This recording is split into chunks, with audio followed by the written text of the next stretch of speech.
Na hora do adeus. Irene Pacheco Machado. Pelo Espírito de Luiz Sérgio. Parte 7. Capítulo 31. Consciência, a bússola da salvação. Dali fomos para uma capela que nada tinha, nem flores nem velas. Era bem um garoto de seus 16 anos que havia sido assassinado. As pessoas gritavam e choravam, bastante inconformadas. Anderson era filho de uma diarista e de um pedreiro. Desde criança furtava e se metia com marginais.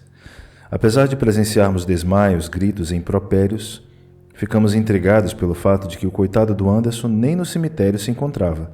Só o corpo físico víamos ali. O que está acontecendo com esse menino Henrico? Anderson, desde os 8 anos, já assaltava e roubava residências. Os marginais o adoravam, era um torturador nato. A família, modesta, mas honesta, não se conformava com o seu procedimento, chegando a mãe a levá-lo à polícia, pedindo que o prendesse. Mas Anderson era tinhoso e sempre se livrava por ser menor, mas era bem adulto para estuprar crianças, jovens, senhoras, enfim, ele era terrível. Mas o seu dia chegou. Tentando assaltar um banco junto a outros companheiros, foi detido pela polícia, reagiu e foi morto. Os jornais atacaram por ele ser menor, mas ninguém procurou saber o que ele havia feito. No dia do assalto estava disposto a matar muita gente. Muitas vezes atirou rindo, gostava de matar. Henrico, como pode um filho de Deus causar tanto mal a outrem? Olhe bem o corpo físico de Anderson. Podemos constatar que o tóxico era um instrumento para todos os seus crimes. Observei aquele corpo de carne perfurado de balas e, por mais que buscasse o espírito, não conseguia vê-lo. O ambiente da capela era terrível. Os ditos amigos da família falavam horrores do jovem. Avó, tia, madrinha, pai e mãe. Todos se desesperavam de dor. Henrico convidou-nos a irmos em busca de Anderson. Por mais que andássemos, não o encontrávamos. Parecia que ele ia ficando mais distante à medida que a nossa curiosidade se aguçava. Nisso, Henrico mostrou-nos um lugar repleto de lixo, enfim, detritos ali jogados, mas que os espíritos trevosos transformaram em um novo esconderijo. Perguntei: como pode, Henrico, o Anderson ter aprontado bem mais do que Alessandro e estar aqui, longe do seu corpo físico? Como ele conseguiu sair do corpo de carne? Cada caso é um caso. Alessandro plasmou na sua casa mental a hora do acidente. Esse é o motivo da sua prisão no corpo de carne. Anderson sofreu uma desencarnação violenta e foi expulso do corpo cravejado de balas. Ao ser expulso pelo impacto da violência contra seu corpo, seu espírito apavorado procurou correr do confronto com a polícia. Só que ele não esperava os seus algozes e estes, como se estivessem há muito em uma tocaia, o aprisionaram. E agora Anderson sofre nas mãos daqueles que ele torturou, que tirou suas vidas físicas e que os delatou para os colegas. São as suas vítimas que o buscavam sem parar e que agora o encontraram. Era espantoso o quadro. O perispírito de Anderson, se podemos chamar de perispírito, se encontrava deformado como aquelas cicatrizes que ficam nas pessoas queimadas. E se não bastassem as queimaduras, ainda as vítimas enlouquecidas de ódio vingavam-se de Anderson. O que podemos fazer por ele? Nada, Pamela, falou Henrico. Anderson plantou espinhos no seu caminho e agora será obrigado a caminhar por eles. Henrico, mas ninguém poderá ajudá-lo? Não. Só o arrependimento do seu espírito e o grito de socorro. E por que ele não o faz? Anderson jamais pensou em Deus. Era jovem, musculoso, bonito, tinha dinheiro à vontade. Sua profissão era matar e roubar, e nada mais procurou saber da vida. Agora, aqueles que ele torturou, matou, estuprou, repletos de ódio, o torturam também. Eu vou tentar fazer algo, disse Plácido. Não, nada tente, alertou o Henrico. A oração agora seria o mesmo que acender uma lanterna, e os verdugos nos veriam. São os abutres com a presa, e ninguém tem o poder de contê-los. E o coitado do Anderson, que será dele? Luiz, uma das mais importantes conquistas do espírito é cumprir com seus deveres. O homem que foge dos seus compromissos para com Deus considera-se repleto de direitos, mas desconhecendo os deveres, vai obtendo vantagens. Julga-se vencedor, inteligente e esperto, mas infeliz ele é, porque cada homem recebeu de Deus uma arma que se chama liberdade. Feliz daquele que a usa para o seu crescimento espiritual e para a paz do seu próximo. Agora, o ser que se julga com o direito de matar sonhos e destruir vidas físicas terá de ser julgado, não por Deus nem por Jesus e Maria, mas pelo reino de Sua Majestade, que cada homem carrega na consciência. Castigo não existe.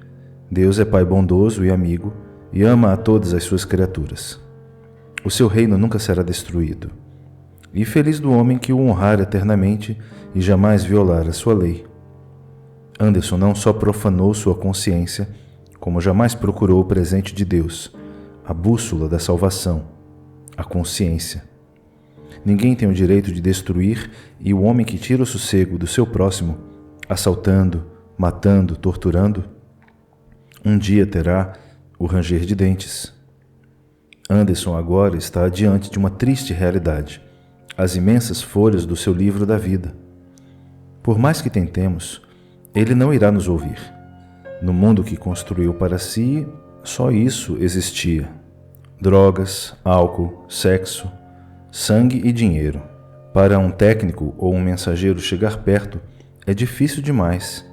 Se no espírito sublimado a rede fluídica do amor forma um elo protetor, em um espírito cuja vida foi de ódio, egoísmo, vaidade e orgulho, o seu campo magnético apresenta-se de difícil acesso, e o seu corpo mostra-se circundado de elementos infectos, de odor forte, fumaças escuras e ventos fortes que circulam como redemoinho. Quase não divisamos a forma perispiritual de uma alma que só causou dores e sofrimento no plano físico. Anderson era visível só para suas enfurecidas vítimas. Para nós era uma avalanche de ventos e fumaças, de odor insuportável. E os centros de força, por que parecem apagados? Você não deixa de ter razão, Pamela. Sendo os centros de força os captadores do fluido cósmico universal, Anderson, como outros mais, com o coração repleto de ódio, maldade e ganância, foi se tornando tão materializado, quando ainda encarnado, que pouco recebia do alto. As suas rodas energéticas, como diz o nome, abasteciam a sua alma que vivia sem Deus. Só os plexos e as rodas mantinham seu corpo funcionando, vivendo com o mínimo de fluidos celestes. Cada vez mais endurecido, Anderson nada fazia pelo seu espírito que se mantinha encarnado, prisioneiro que tanto necessitava do alto. Mas quase nada oferecia ao seu corpo perispiritual. Em consequência, foi pouco a pouco se deformando. O ódio é tanto nessas almas que elas vivem quase que totalmente dos fluidos e energias do plano físico. O perispírito, a veste do espírito, vai ficando como ficam as roupas de seda quando o homem passa por espinheiros e lodaçais e não tem cuidado com elas. Infeliz do espírito que não o mantém limpo e bem cuidado. Se ficar longe do fluido cósmico universal, sentirá profundas deformações. E a alma, mantida pelo ódio e desobediente às leis, vê-se desprotegida e logo sofre por tê-las desrespeitado. Sem proteção, sempre sofre um fim trágico.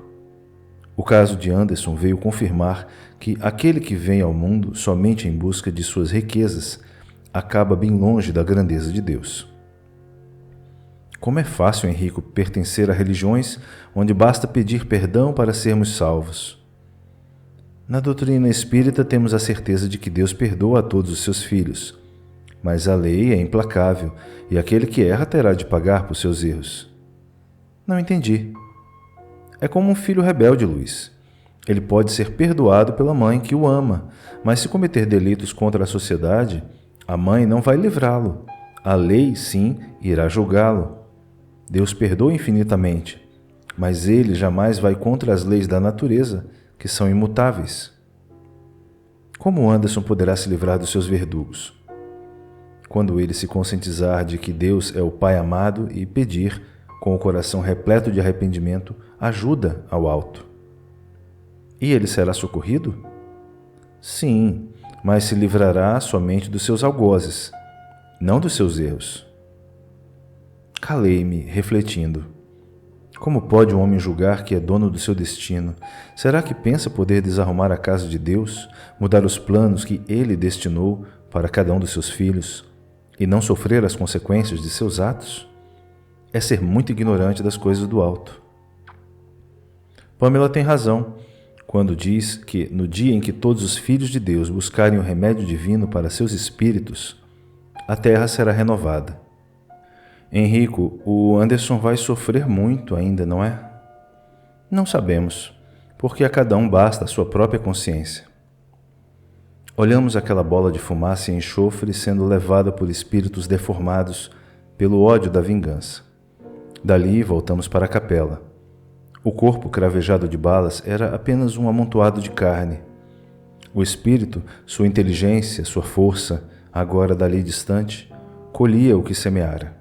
Olhei o campo da saudade, a estação da morte, a estação do adeus, e pedi ao Senhor que ajude a todos aqueles que pregam o amor e o Evangelho, e que estes se conscientizem de que todas as religiões devem pregar o amor e o respeito, jamais ferindo umas às outras, porque assim não serão templos divinos, e sim casas de pedras. Henrico, quando iniciei este livro, julgava que só fosse falar sobre o proceder nas capelas, e já contei tantas coisas. Luiz, se os espíritas lessem mais as obras básicas, a doutrina seria melhor compreendida. Em O Livro dos Espíritos temos a questão 838. Será respeitável toda e qualquer crença, ainda quando notoriamente falsa? Toda crença é respeitável quando sincera e conducente à prática do bem. Condenáveis são as crenças que conduzem ao mal. Por que o irmão lembrou-se agora de O Livro dos Espíritos, se estamos falando do desencarne de Anderson? Porque, irmão, nós comentávamos sobre as outras crenças, onde basta pedir perdão e uma esponja apaga todos os nossos erros. Fiquei calado. Ele, sorrindo, me disse: Luiz, isso ocorrerá até o dia em que as religiões se conscientizarem de que só unidas a Jesus elas serão úteis ao homem, e que ninguém tem o direito de se opor à liberdade de consciência. Uns podem gostar das rosas, outros dos lírios. Agora, atacar outrem porque ele não pensa como nós é não conhecer o Cristo. Infelizmente, estamos voltando à era da barbárie, onde se tinha de calar em relação à sua crença para não ser levado à fogueira. Hoje os ataques são tantos, e o pior é que poucos espíritas estão preocupados com isso. Uma união sincera entre todas as religiões seria tão proveitosa para a humanidade. Enquanto os líderes se separam, o povo se dispersa e encontra um mundo repleto de violência. Henrico, interveio Pamela, as obras básicas são completas. A questão 838 do Livro dos Espíritos é de uma pureza divina. Vejamos outra questão, a 840. Será atentar contra a liberdade de consciência por óbices a crenças capazes de causar perturbações à sociedade? Podem reprimir-se os atos, mas a crença íntima é inacessível. E segue o comentário. Reprimir os atos exteriores de uma crença, quando acarretam qualquer prejuízo a terceiros, não é atentar contra a liberdade de consciência, pois que essa repressão em nada tira à crença a liberdade, que ela conserva integral. O que transforma o homem não são os ataques nem a violência ou os discursos doutrinários. O que toca os corações são os exemplos de um homem de fé, raciocinada e de bom senso. Henrico nos convidou a visitarmos outra capela em uma grande cidade. Capítulo 32. Colônia Lírios do Senhor. Salvação de um alcoólatra.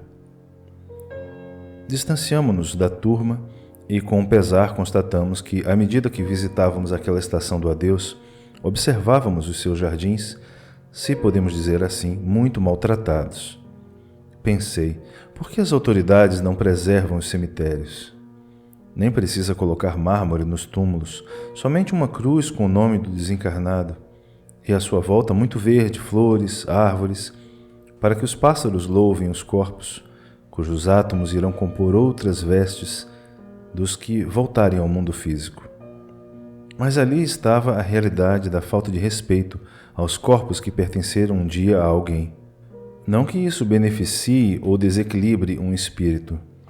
Todavia, cuidando dos cemitérios, a saúde pública estaria cooperando com a saúde dos encarnados. Um dia ainda veremos as autoridades sanitárias cuidarem com desvelo dos túmulos dos chamados mortos.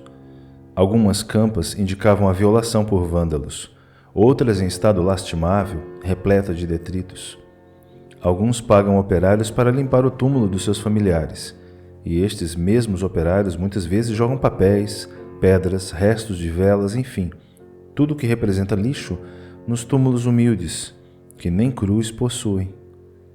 No meu passeio a tudo analisava e vi muitas coisas que quero contar para vocês. Alguns espíritos gostam de ficar nesses lugares para chorar ou rir dos desencarnados. Não são espíritos maus, mas levianos que gostam de brincar. Muitas vezes conseguem pregar algumas peças aos visitantes dos cemitérios. Um jovem de seus 18 anos, mais ou menos, estava ao lado de algumas garrafas de aguardente e aproximei-me. "Como vai, irmão?" Olhou-me desconfiado. O seu estado era deprimente. Roupas rasgadas, aspecto sujo e sofrido. "Que deseja? Se veio me tomar a branquinha, eu não tenho para repartir." "Não, estamos só passeando. Mas o que o leva a se embriagar se você já não pertence ao mundo dos encarnados?" Ele sorriu. "Ainda bem que você não é nenhum pé inchado. Detesto bêbado. Quanto à sua pergunta, eu adoro beber. Bebo desde os 10 anos. 10 anos? Mas como você iniciou?" "Sabe, cara, como é mesmo seu nome?" "Luiz Sérgio." "Pois bem, sou filho de gente abastada. Minha família recebia muito. Eu e meu irmão, muitas vezes, nem nos aproximávamos da sala, ficávamos na cozinha. Lá eram feitos os nossos pratos. Meu pai dizia que criança incomoda, e ele não gostava que participássemos das reuniões da nossa casa. Dizia sempre: "Não apareçam na sala." E nós ficávamos na cozinha. Cada copo de bebida devolvido à cozinha, a gente bebia o resto. Quando os amigos da família iam embora, nós já estávamos dormindo, completamente embriagados. A comida era geralmente pouca. Era festa apenas para impressionar os amigos e chefes dos nossos pais. Recordo um dia quando foi feita uma torta de chocolate e nós estávamos loucos para comê-la. Ela era recheada de cerejas e licor. Mas nem podíamos falar que queríamos um pedaço. Quando os convidados estavam no auge dos comes e bebes, eu e meu irmão entramos na sala e, como se nada estivesse acontecendo, sentamos ao lado da torta e nos fartamos. Minha mãe tentava, falava baixinho, nos tirar da sala, mas nós só saímos quando acabamos a torta. Resultado, não estávamos acostumados com essas iguarias e tivemos um desarranjo intestinal. Mas antes levamos uma boa surra.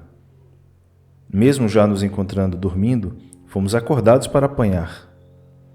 "E o seu outro irmão? O que foi feito dele?" "Também desencarnou com overdose de tóxico." "Onde ele está agora?"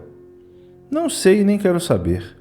Desencarnei depois dele e aí você sabe, sofri ainda mais com a indiferença dos meus pais. Com a morte de Diogo, a família me matou pelo esquecimento. Os meus pais, que jamais notaram Diogo, que o ignoraram sempre, com a sua morte viviam chorando como se fossem ótimos pais. E eu, o pobre coitado, que só tirava notas baixas, furtava para beber e era às vezes agredido pela mãe e pelo pai." "Como você desencarnou?" "Meus pais muitas vezes me internavam e quando eu saía estava pior. A minha doença era carência, eu precisava de alguém que me protegesse e achava que o álcool era o meu único amigo.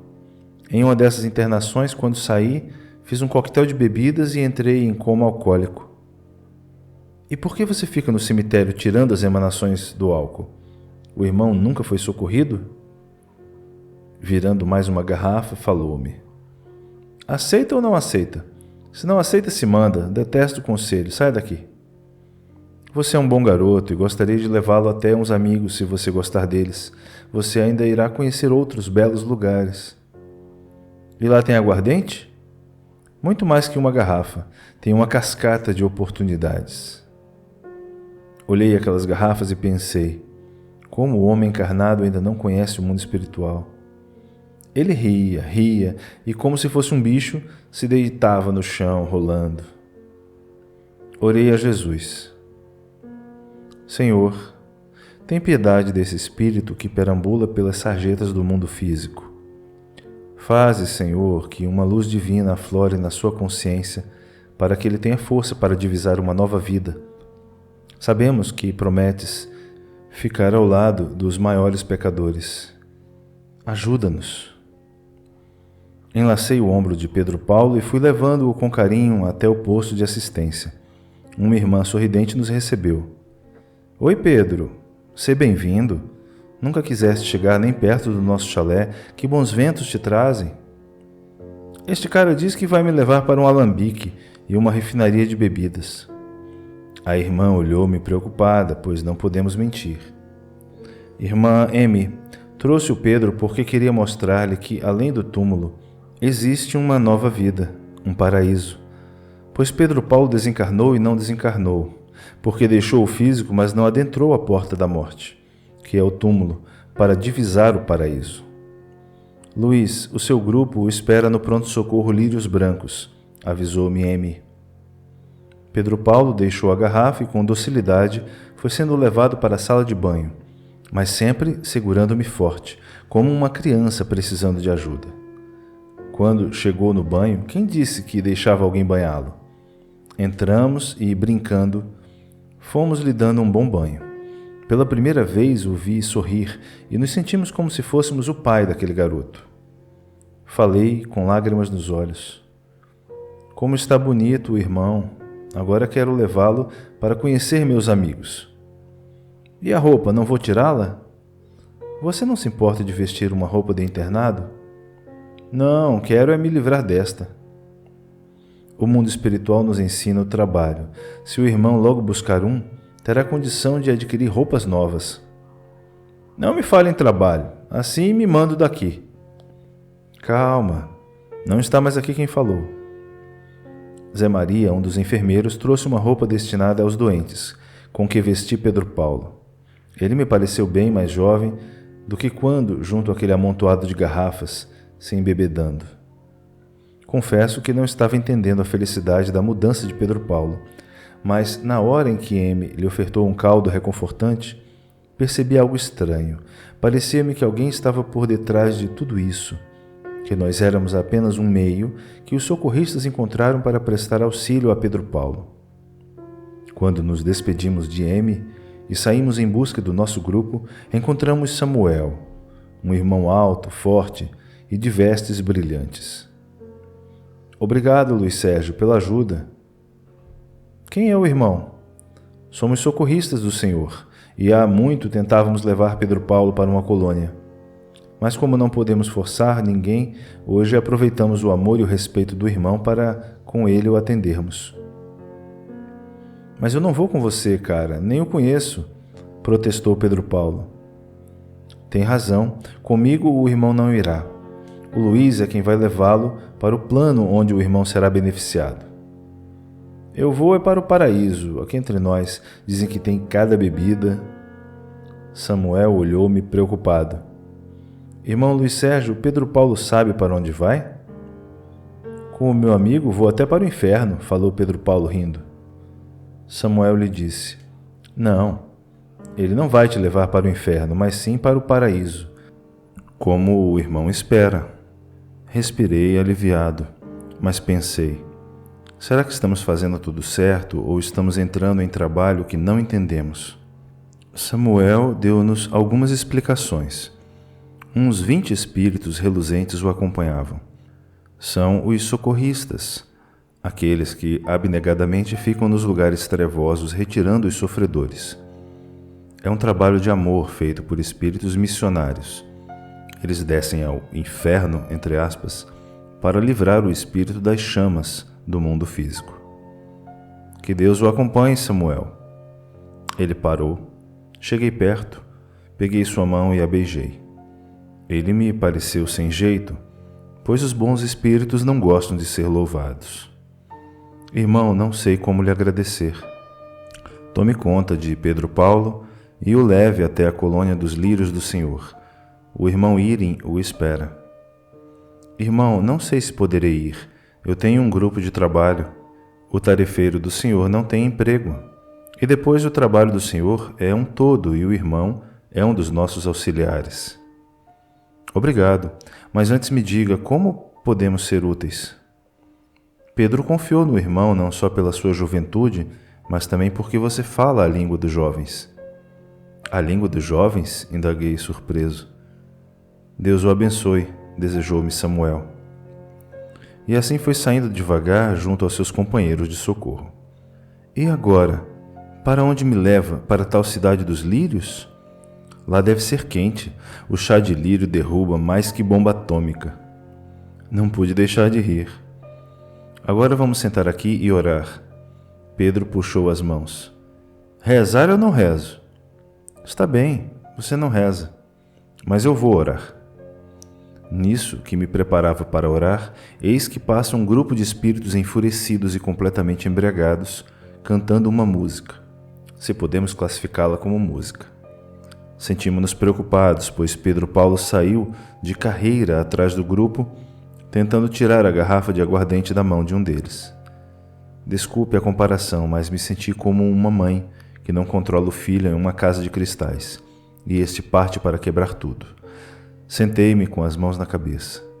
Mas Pedro, ao ser visto pelos perturbados espíritos, estes riram, caçoando dele, pois a sua roupa era um pijama muito largo.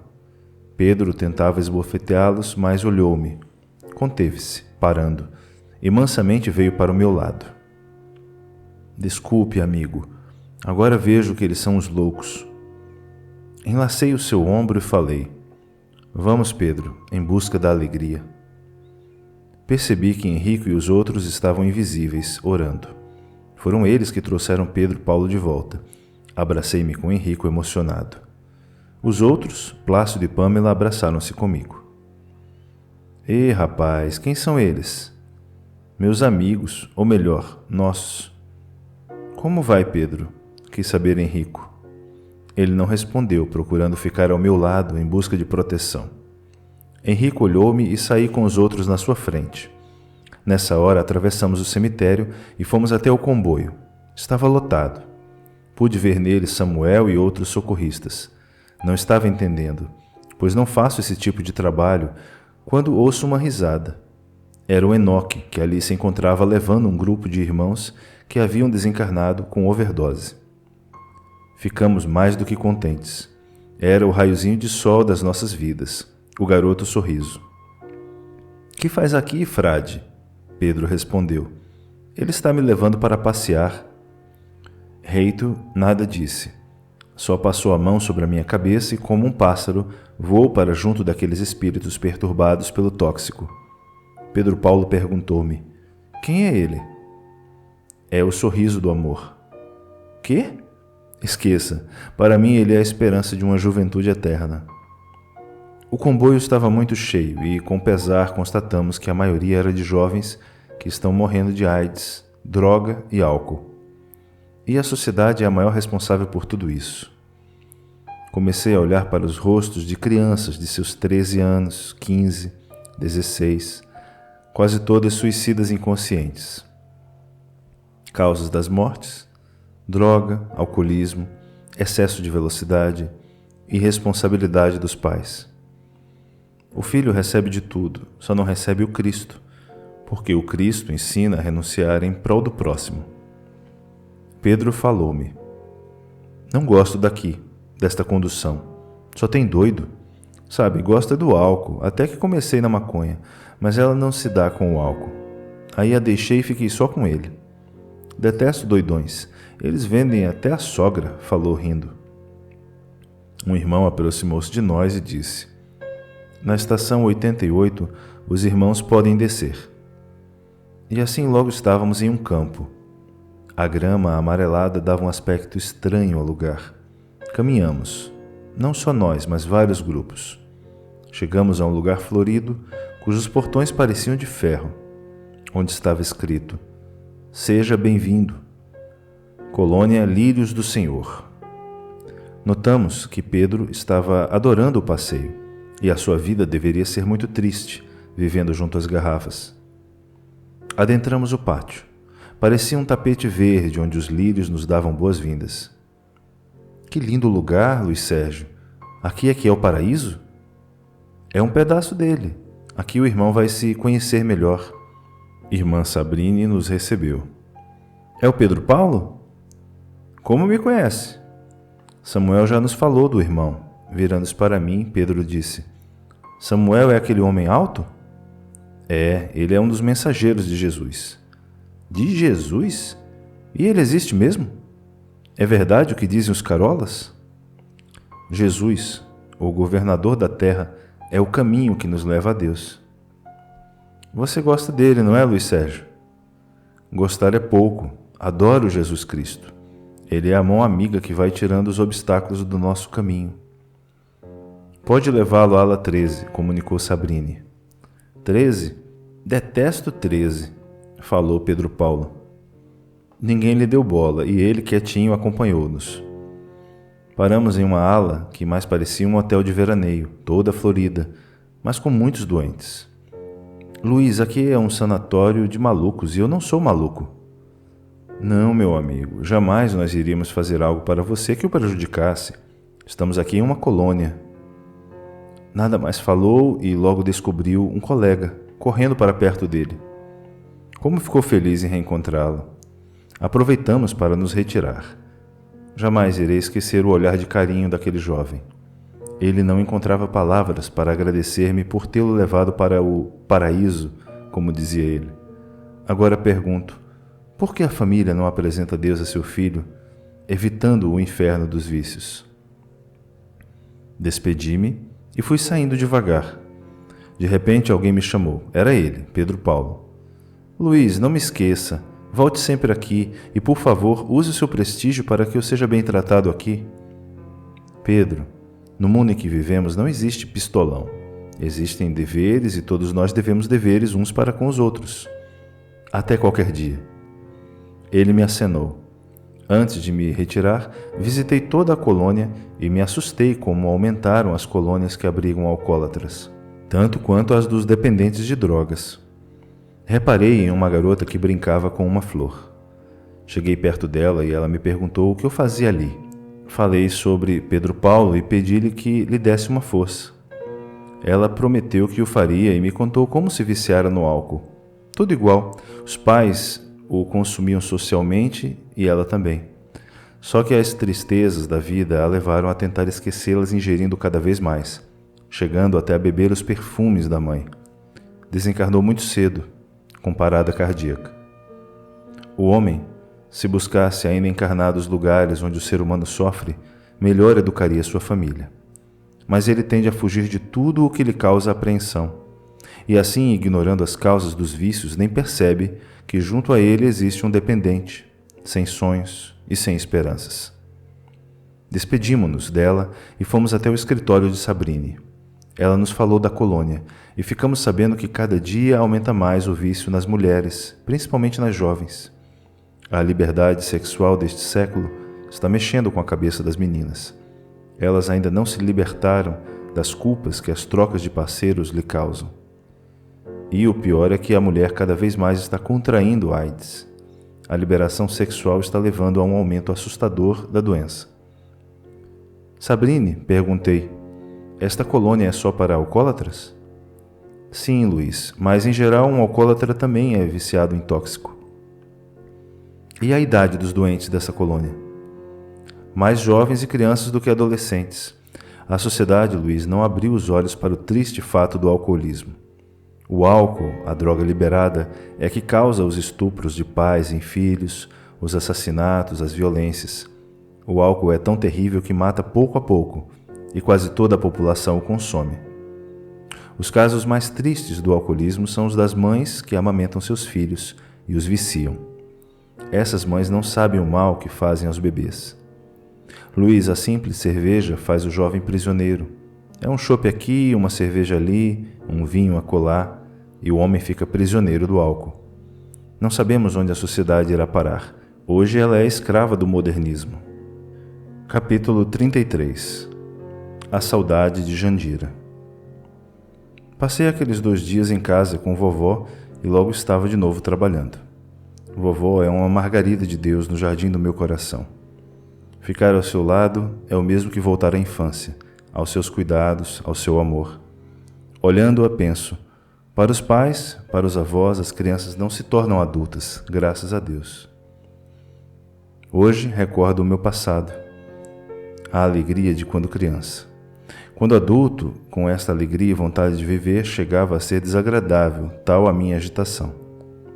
É que os outros não possuíam capacidade para entender os meus sonhos e as minhas esperanças. Vovó, com o sorriso que só os anjos possuem, gosta de recordar as minhas traquinagens. Temos de voltar ao trabalho. Vovó nem imagina como as horas, enfim, o tempo, amadureceram o seu bebê. Hoje, convivendo com a dor, compreendo melhor porque sempre fomos tão alegres. Mas deixa para lá e vamos ao trabalho. Pegamos a mochila e nos pusemos a caminho. Nas calçadas íamos pulando, contando os mosaicos do chão. Foi quando divisamos vovô, que vinha nos visitar.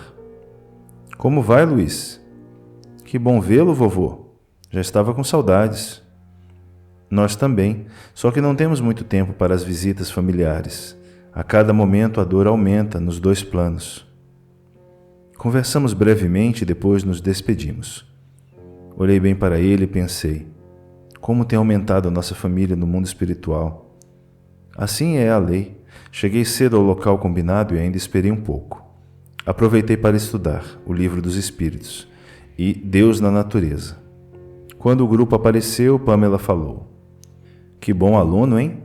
Quando para, busca o alicerce do conhecimento.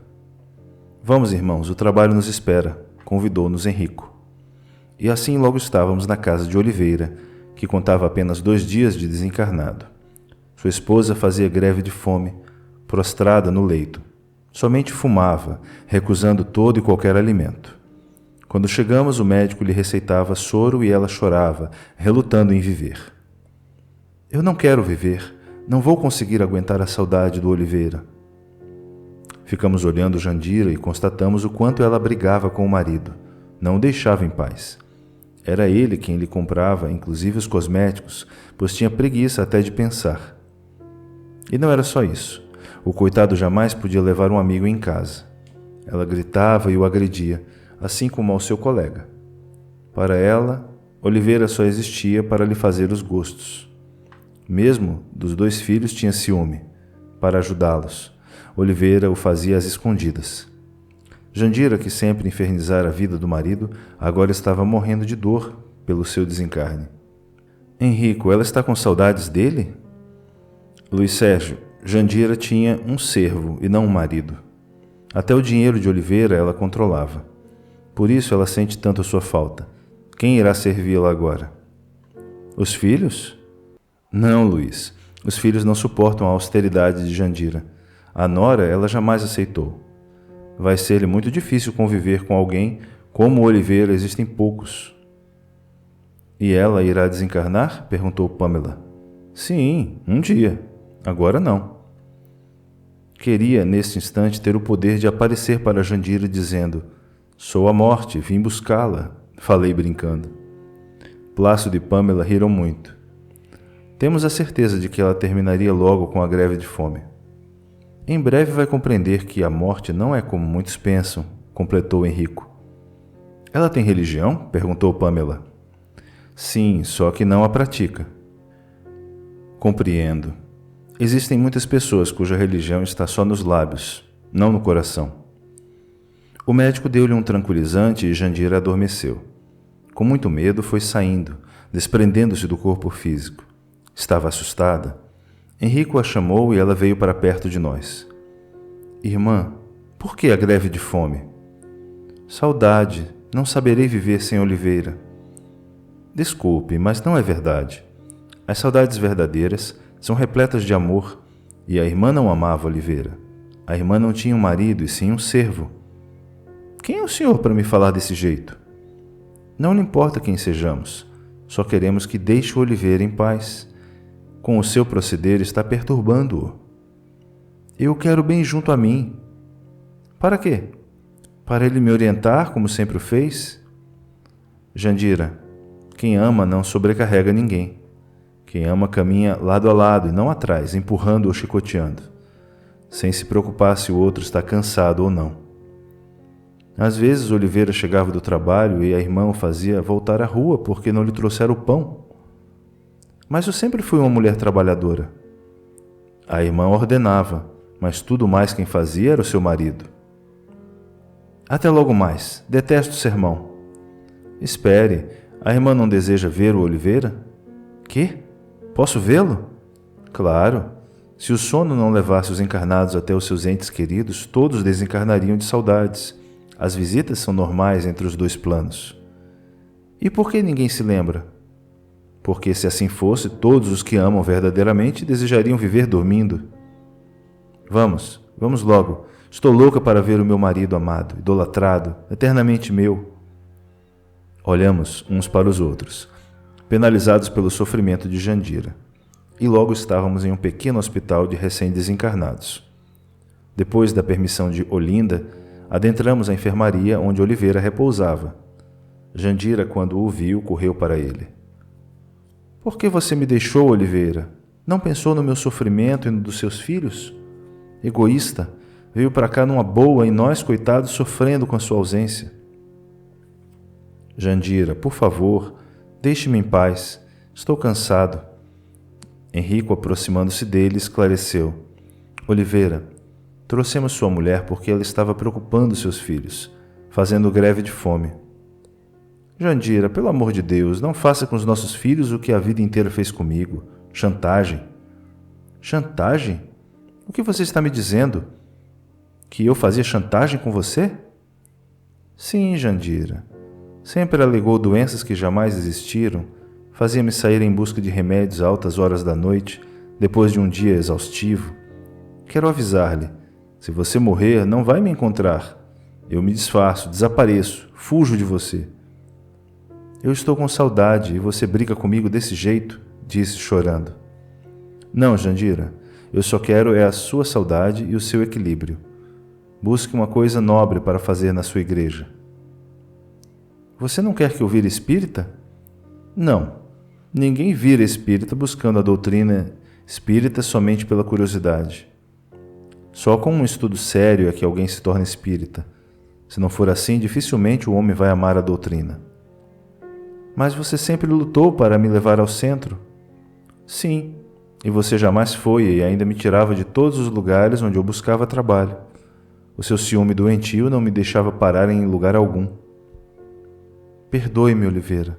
Prometo que eu vou melhorar, ou melhor, vou me suicidar. Não quero viver sem você. Não entendo o seu amor repentino. Sempre me considerou cafona, feio, sem educação, e agora diz que me ama? Alegou sempre que deveria ter se casado com seu primo milionário. Tive muita pena de Jandira. Senti que ela amava Oliveira à sua maneira. Quantas pessoas não conseguem demonstrar amor e o modo delas se fazerem notadas é agredindo? Alisei seu cabelo com carinho. Ela me perguntou, quem é você, meu filho? Sou Luiz Sérgio. Diga a ele que eu o amo. Veja, ficamos casados 25 anos e ele diz que eu não o amo? Ele, Jandira, também está com saudade, talvez mais do que você e seus filhos. Ao desencarnar, deixou não só a família, como todos os seus pertences, e isso é muito difícil para ele que parte. A gente vem para o mundo espiritual despido de tudo o que nos pertence. Oliveira segurou a mão de Jandira e os dois se abraçaram chorando. E nós choramos junto a eles. Henrico segurou Jandira e a convidou a voltar ao corpo físico. Na hora em que Jandira ia saindo do quarto, Oliveira falou, se cuida, querida. Os meninos precisam de você. Quando Jandira se viu no corpo, pulou da cama, chamando a empregada Lourice, e quando ela chegou, contou que sonhara com Oliveira, mas que não se lembrava de nada. Lourice aproveitou para dizer-lhe, Então, dona Jandira, vamos nos alimentar. O seu Oliveira não deve estar gostando nada de vê-la como está. Tem razão, Lourice. Eu sou muito má. Fiz da vida do Oliveira um inferno. Nunca estava satisfeita. O que aconteceu com a senhora? Estranhou Lourice. Nada. Acho que o que sinto é mais que saudade. São remorsos, sabe, Lourice? Remorsos. Ontem mesmo lembrei que, no dia em que Oliveira morreu, eu lhe dei uma bronca. Saiu para jogar futebol e veio todo suado, com a chuteira suja. E, veja que absurdo, jogou a chuteira no meio da casa e a roupa na nossa cama. Só por isso a senhora brigou com ele? Você acha pouco? E depois ele, quando não estava no centro espírita, estava no futebol. E eu, coitada, sozinha, cuidando de tudo. Dona Jandira, o seu Oliveira fazia de tudo, até forrar a sua cama ele forrava. Você acha isso muito? Acho, porque ele vivia correndo de um emprego para outro para dar mais conforto à família. Lourice, será que foi de tanto trabalhar que ele morreu? Sabe, dona Jandira, todo mundo precisa ter uma religião. Só assim vai compreender que o mais importante na vida é ser feliz. Que não adianta viver correndo atrás do dinheiro porque da terra nada se leva. Existe mulher que atazana demais a vida do marido, querendo e querendo tudo. Eu não sou assim, eu nunca me importei com dinheiro. O Oliveira é que adorava me servir, ele era um bom marido. As minhas colegas morriam de inveja, acho que foi olho grande, porque existem tão poucos Oliveiras no mundo. Esperamos Jandira tomar a sopa e nos retiramos. Quando íamos saindo, perguntei a Henrico: e os pertences de Oliveira? Olha ali os caixotes, tudo dele, inclusive seus discos preferidos, tudo ela vai doar. Até o porta-retrato da mãe dele? Claro, durante a vida, dona Jandira não respeitou a sogra, e agora aproveita para jogar fora seu retrato. Henrico, vamos deixar a coitada assim, aprontando e aprontando? Sim, vamos deixá-la, mas logo mais ela será levada ao centro espírita onde Oliveira servia e lá ela irá se tornar, esperamos, uma nova mulher. Irá dedicar-se aos filhos de Deus, aos pobres e aos desvalidos. Ainda bem, como será feliz a terra quando todos os homens se respeitarem. Capítulo 34. Encontro pelo desdobramento. Dirigimo-nos à residência de Ana Luísa. Logo estávamos em uma casa onde tudo do jovem que desencarnara estava no lugar. Nada havia sido mudado desde que Hugo desencarnara. As músicas que ele ouvia em alto som ainda assim eram tocadas. Falei ao Henrico: o povo é gozado, ou 8 ou 80, ou dá tudo sem esperar nem um mês, ou não dá nada. Quem está com a razão? Claro que nenhum dos dois casos. O homem tem que ter equilíbrio. Vimos chegar Manuela, amiga de Ana Luísa. Durante o tempo que ali esteve, ela tentou fazer a amiga compreender que fazia muito mal aquele quarto fechado na esperança de o filho voltar. Ela nada dizia e, por mais que Manuela explicasse, ela nem ouvia, chegando a deixar a amiga sozinha, buscando o refúgio do quarto onde sentia a presença do filho que desencarnara por acidente de carro. Sabe, Pamela, que até pouco tempo o Brasil era considerado um país de jovens? Hoje eles estão desencarnando tanto que quase não há diferença. Veja o caso de Hugo, filho único, carro do ano, não queria trabalhar nem estudar, vivia na farra. Agora os pais se encontram desesperados. Não teria sido mais fácil se ele tivesse recebido uma educação religiosa repleta de deveres? Mas não. Hoje os pais parecem desejar preencher uma lacuna que ocorre porque eles também não têm tempo de curtir o filho. E o que fazem? Oferecem tudo para o filho, e este brinca com a vida, procurando na droga, no álcool e na farra o prazer ilusório. Entretanto, aquela mulher jovem e bonita sofria muito. Como se encontra Hugo no mundo espiritual? Totalmente perturbado, precisando de socorro. Que vimos fazer aqui? Indaguei. O que fizemos com Jandira. Vamos esperar Ana Luísa dormir e juntos iremos até seu filho. E foi assim que Ana Luísa, após ter adormecido e saído do corpo, pareceu-nos muito perturbada. Olhava para os lados, tentando várias vezes acordar, e por mais que o fizesse, só abria os olhos e logo voltava a dormir. até que, vencida por um sono mais profundo, afastou-se do seu corpo. Henrico aproximou-se e lhe falou alguma coisa. Ela só sacudiu a cabeça. Ele a tomou pelo ombro e nos chamou para acompanhá-los. Porém, eram tantas as dificuldades vibratórias que não sabemos como um ser encarnado tem condição de chegar nesses lugares.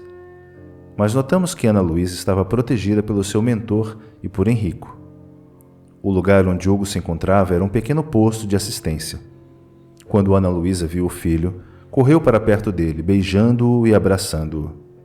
As lágrimas afloraram em nossos olhos, pois Ana Luísa, por mais que falasse com o filho, ele parecia abobado, como se não a conhecesse. O que aconteceu? Indaguei a Henrico.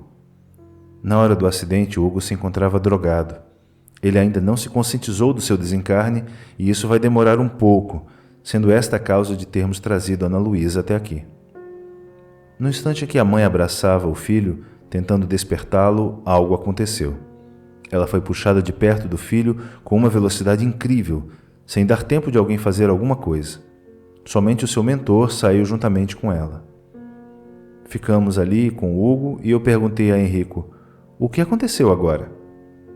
Simplesmente o marido, preocupado com Ana Luísa, a acordou bruscamente. Não acredito que isso tenha acontecido. Trabalhando com encarnados, estamos sujeitos a esses fatos. Creio que Ana Luísa não gostou nada de ter sido acordada. Claro que não, mas o coitado do marido, vendo que ela se encontrava muito serena, resolveu ajudá-la. Olhei aquele garotão e pensei, como hoje os jovens estão jogando fora a vida física. Henrico conversou com Hugo e Amy, a enfermeira que ali se encontrava. Disse-nos que ele foi socorrido e que estava muito protegido, porque a sua casa mental ainda se ligava com alguns dos seus ídolos. Ele mesmo, sonolento, os buscava. E muitos espíritos que ainda relutam em seguir o Cordeiro esperavam Hugo para compor as suas turmas de perturbadores da juventude. M. Achamos este pronto-socorro muito desprotegido. Eles não o invadem? Já tentaram várias vezes. O chefe de um pequeno grupo de música que Hugo adorava já tentou várias vezes tirá-lo daqui. Mas as nossas paredes são verdadeiras cascatas elétricas que nos protegem bem. E por que eles gostam tanto dele? Porque Hugo sempre aprontava brincadeiras que todo o grupo adorava. Entendi. Ele era o engraçadinho, o terror da sociedade. E agora, por que ele foi socorrido? Todos o são. O doente não fica jogado na sarjeta, é sempre levado ao hospital. Agora, quando ele sarar, dificilmente ficará aqui. É bem provável que vá juntar-se à sua turma de perturbadores. E Ana Luísa não poderia ajudá-lo? Pode, e é isso o que estamos tentando fazer. Mas ela também não é fácil. Toma muitos comprimidos para dormir e esses comprimidos dificultam o desdobramento. Ela tem o sono ou pesado demais e não sai do corpo, ou se sai, volta logo. Se ela fosse uma mulher equilibrada, tudo seria mais fácil. Hugo gritava, chorava e depois dormia. Henrico falou com Amy alguma coisa e se despediu. Serviço perdido então, Henrico? Não, Luiz. Nada perdemos em trazer Ana Luísa aqui, principalmente porque ela se sentirá melhor. É mesmo? Sim, com esses encontros a irmã vai melhorar muito. Os encarnados e os desencarnados suportam a separação porque vivem encontrando-se uns com os outros. É pena que ao acordar os encarnados pouca coisa recordem. Assim deixamos aquele jovem e voltamos à casa de Ana Luísa, que contava para o marido a sua aventura. Sabe, querido, que ao dormir várias pessoas vieram me buscar e me levaram até o Hugo? Ele estava dormindo. Pareceu-me muito doente. Claro, Ana Luísa, ele vivia se drogando. Cale-se, querido, não quero que ninguém saiba que o nosso filho era viciado. Ana Luísa, todo mundo sabe. Ele vivia aprontando.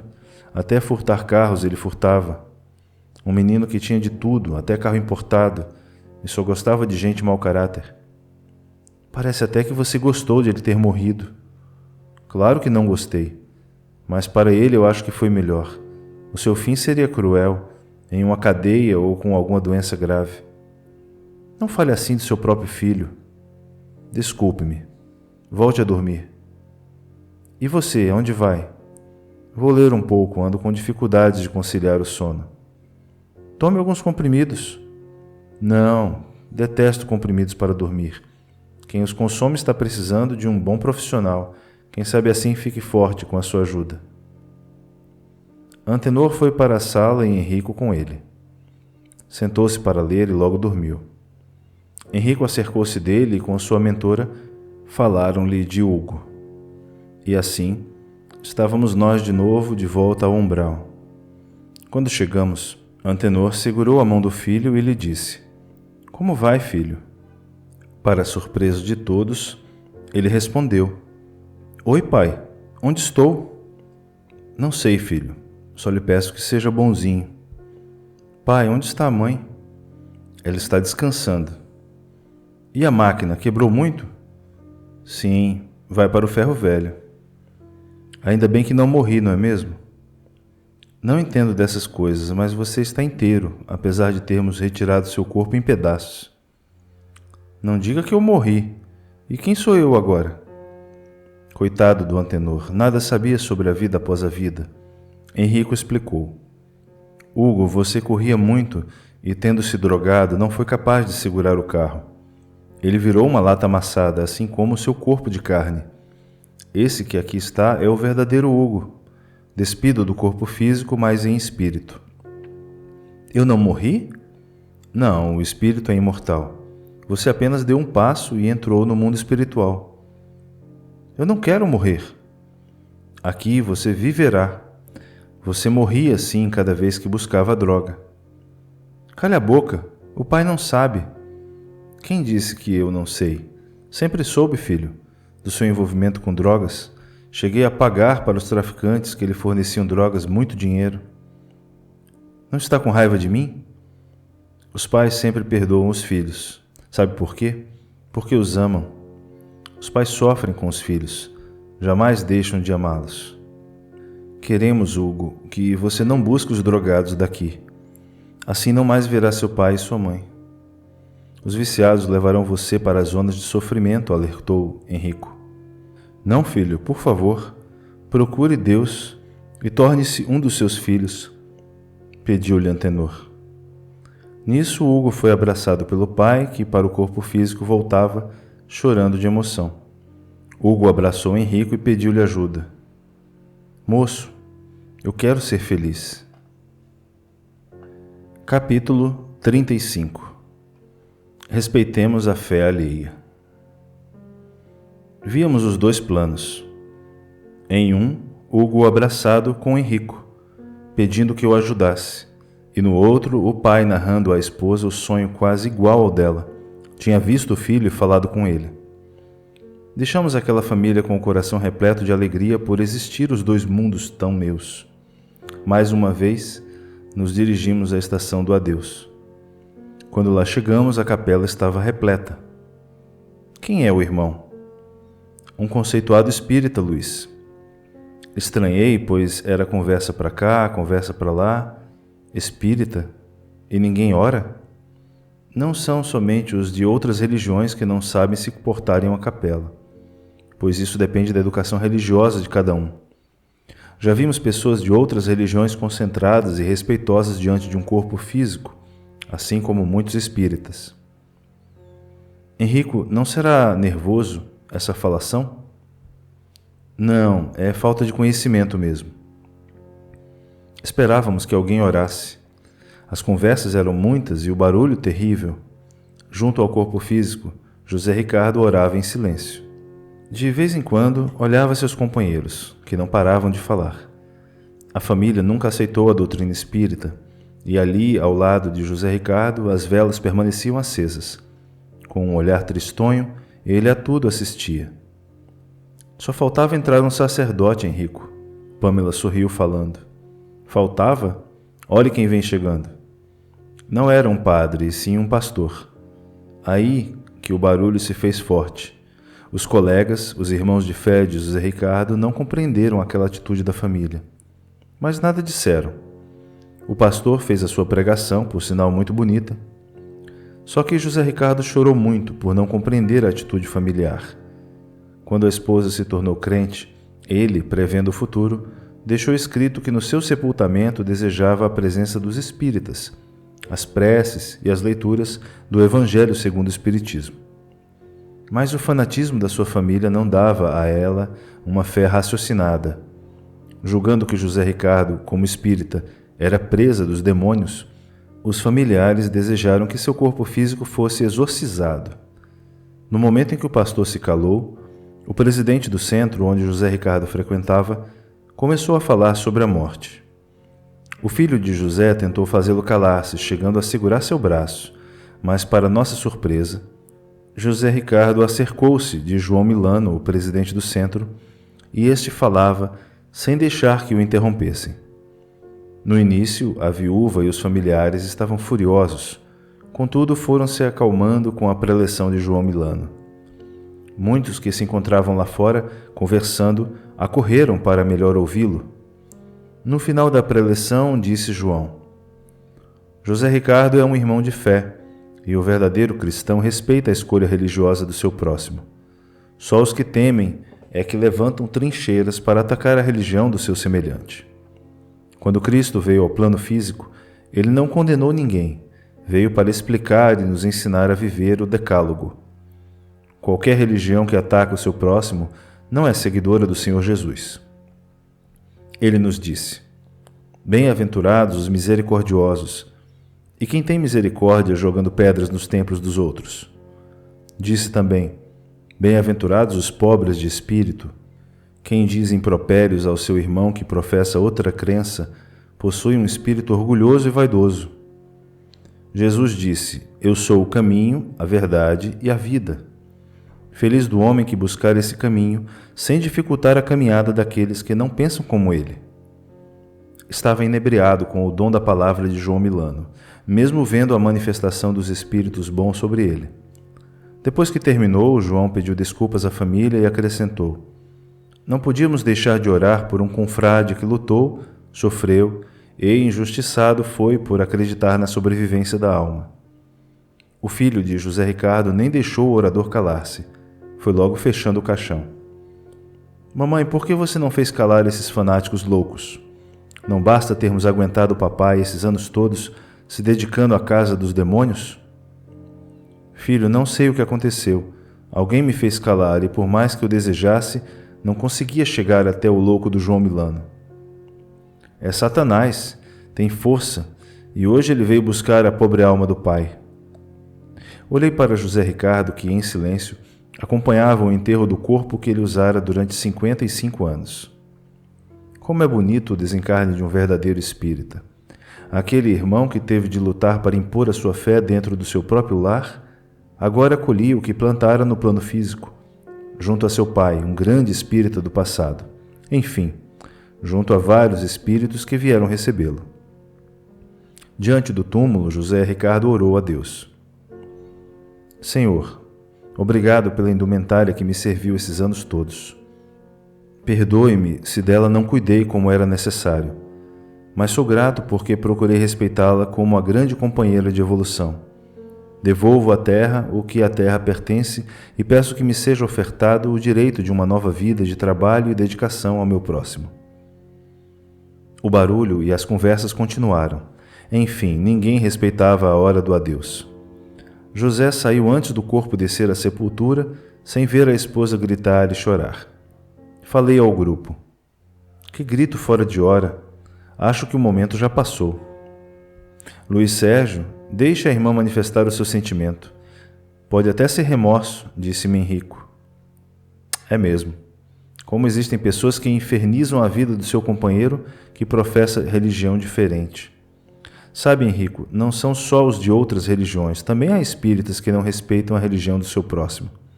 É bem verdade que em menor número, mas que existe, existe. Um dia desses, estava observando um irmão fanático. Para ele, tudo é obsessão, e depois, se vê alguém comendo carne, ele entra com a pregação. Às vezes, pessoas estranhas estão fumando e ele se mete, desejando doutriná-las. Tudo demonstra saber e não deixa a família respirar a não ser espiritismo. Será que ele tem razão? Claro que não, Luiz. A doutrina é um perfume e infeliz daquele que o jogar fora.